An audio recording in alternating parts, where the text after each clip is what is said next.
decided to share this book. It's called The Munros, Scotland's Highest Mountain, by Cameron McNeish. Revised edition. It's about the Munros in Scotland, which are mountains above 3,000 feet. There is 282 Munros in Scotland, but we have many more hills.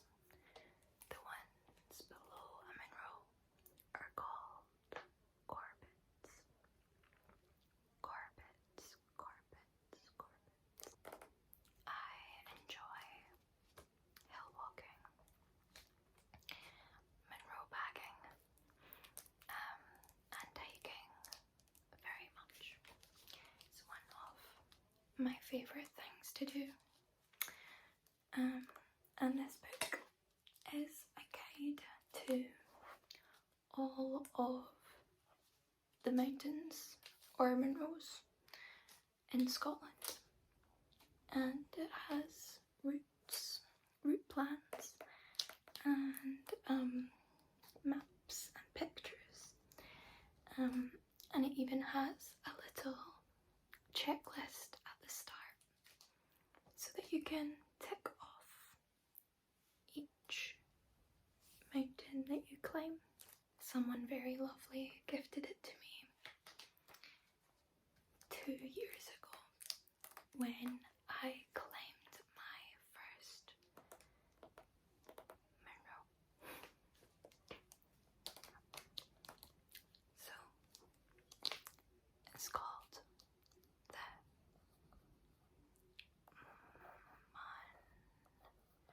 Munros, Scotland's highest mountains.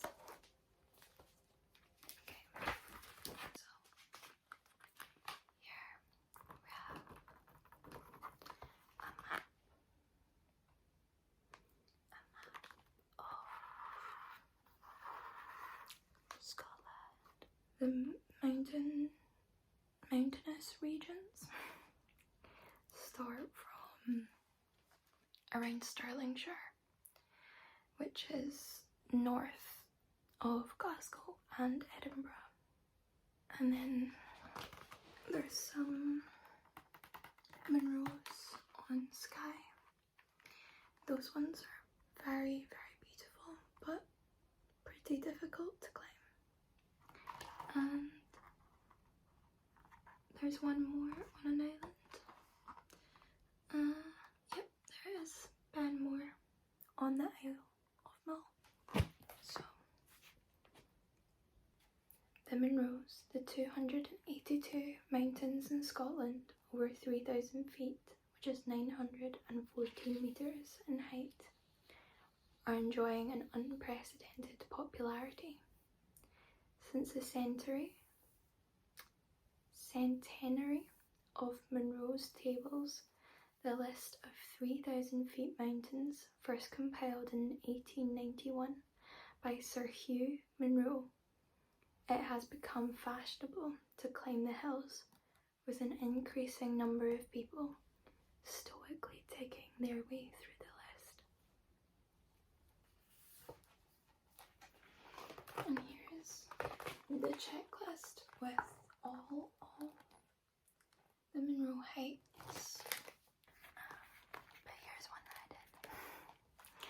That was Penny, which is part of the Rocker Alps. Here is Ben Lomond.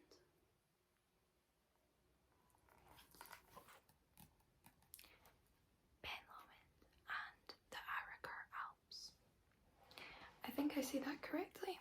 Arrochar Alps. Arrochar. No, I think it's Arrochar Alps. The Munros there are Ben Lomond, Ben Vane, Ben Eam, Ben Niernan, Ben Vorlik, and Ben Bugia. Sometimes I'm not very good at Gaelic. It's hard. I know a little bit, but not very much. And my pronunciation should be better. It will be better one day. And one thing that I like to do is actually write in the book just fun little things that have happened on that day that I climbed the mountain. I climbed this one the day before my birthday, and there was bagpipes at the top. Someone was playing bagpipes at the top, which is, I guess you could say, it's Scotland's national instrument. It was a really hot day, and there was a little dog at the top called Harris who was running amok. And we got some mac and cheese, which was really good. I've done some at Glencoe. There's a lot of Munros at Glencoe, which is just such a beautiful place. It's very pretty there. I skied there this year because we actually got quite a lot of snow this winter, well, at the start of the year, and people were able to ski in Scotland for the first time in a while, I think. Sometimes it opens, but it usually shuts pretty quickly because there's not enough snow, or it doesn't last, so it was good. We got quite a few weeks of it here, which was nice to experience. And here is a map of the Munros, Glencoe.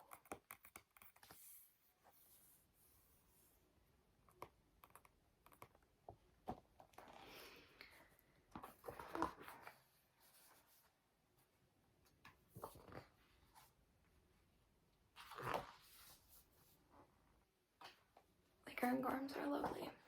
I wonder if I can find that. There's a place called Aviemore in Scotland, where, there we go, here's the Cairngorms here. And it's a beautiful, beautiful place. So,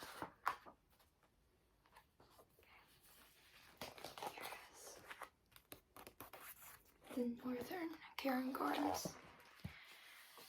And there's 1, 2, 3, 4, 5, 6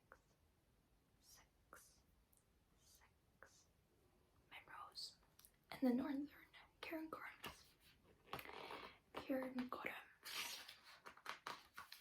Cairn in Gaelic means like a stone, and Gorham means blue, so that's like blue stone or blue rock, something like that.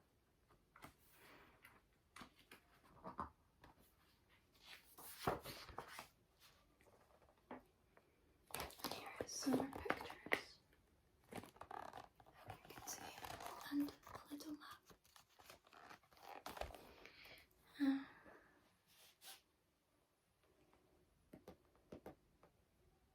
And Cairngorm is the main Munro there, I think. It's 1,244 meters. No, it's not the tallest.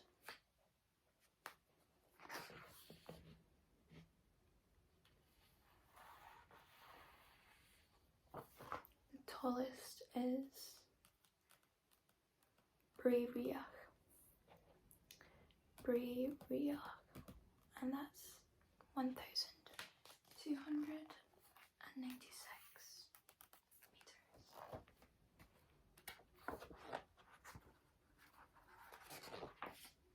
And then we have the southern Cairngorms. which are just as nice as the northern ones. And there's Munros here. 1, 2, 3, 4, 5, 6, 7, 8, 9, 10, 11, 12. 12.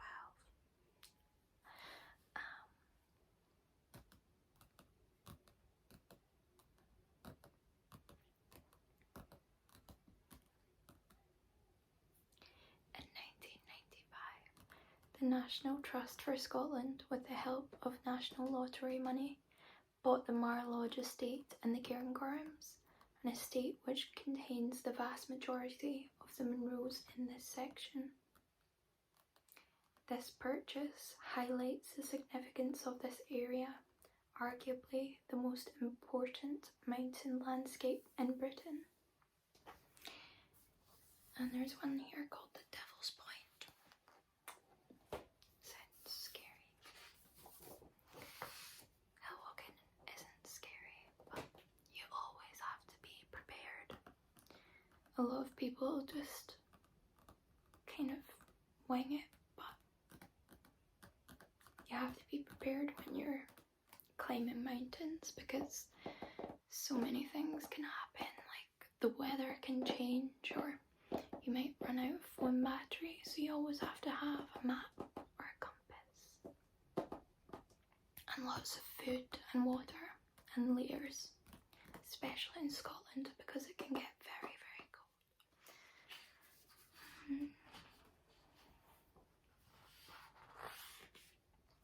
Here's some more pictures. In the Cairngorms, there's the largest and I think the only free roaming herd of reindeer.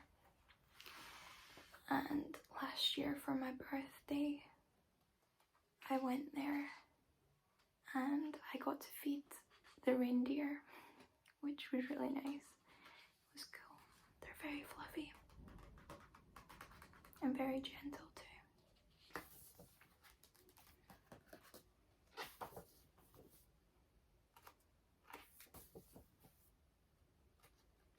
Lofi.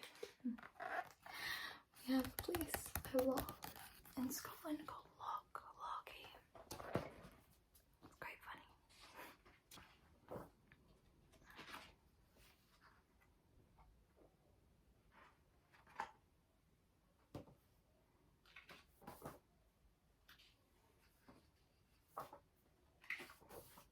I don't climb hills or Munros in winter because I don't have the right training.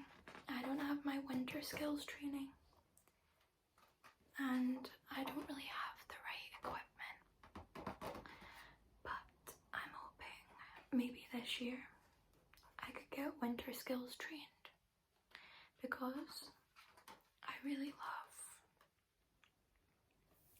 how snow looks on the mountains, and I don't really mind the cold as long as I have layers on.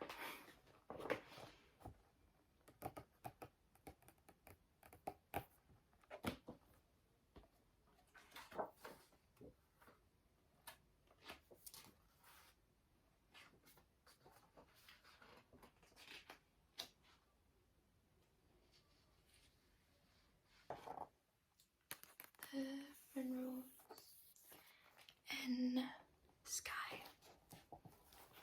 Skye. And Mull.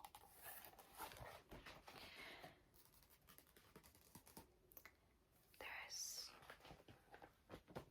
a Munro on Skye called the Inaccessible Pinnacle because the pinnacle of the mountain is so hard to reach. They might have a photo of it. Its Gaelic name is Skye, just like Red Mountain. Jeddak is red. Okay, let's see if I can find a picture. And this is a nice picture of the Cullen Ridge, which is the mountains in Skye.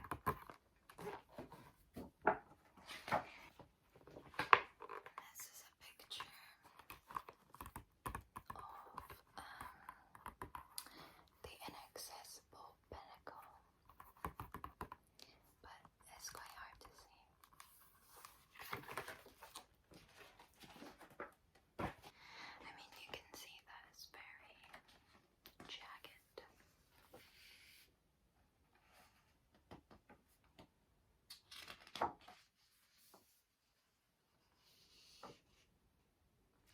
But it's because the pinnacle is so exposed. You have to do some scrambling, I guess, or rock climbing. Yeah, you do have to do rock climbing to reach the very top. But Cameron McNeish, the author of this book, says it's not very hard to access. It's not technically difficult, but it's very exposed, which is what puts people off. I don't know. There's a video on YouTube of a man and he climbs the inaccessible pinnacle with his bike, his bicycle, which is crazy. But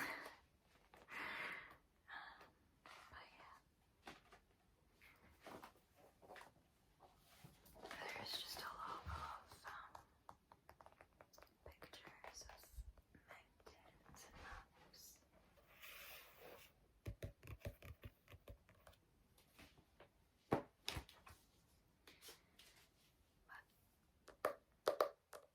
I really like this book. I think it's a very nice gift that I received. And it keeps me motivated to climb Munros. I really want to do some more this year.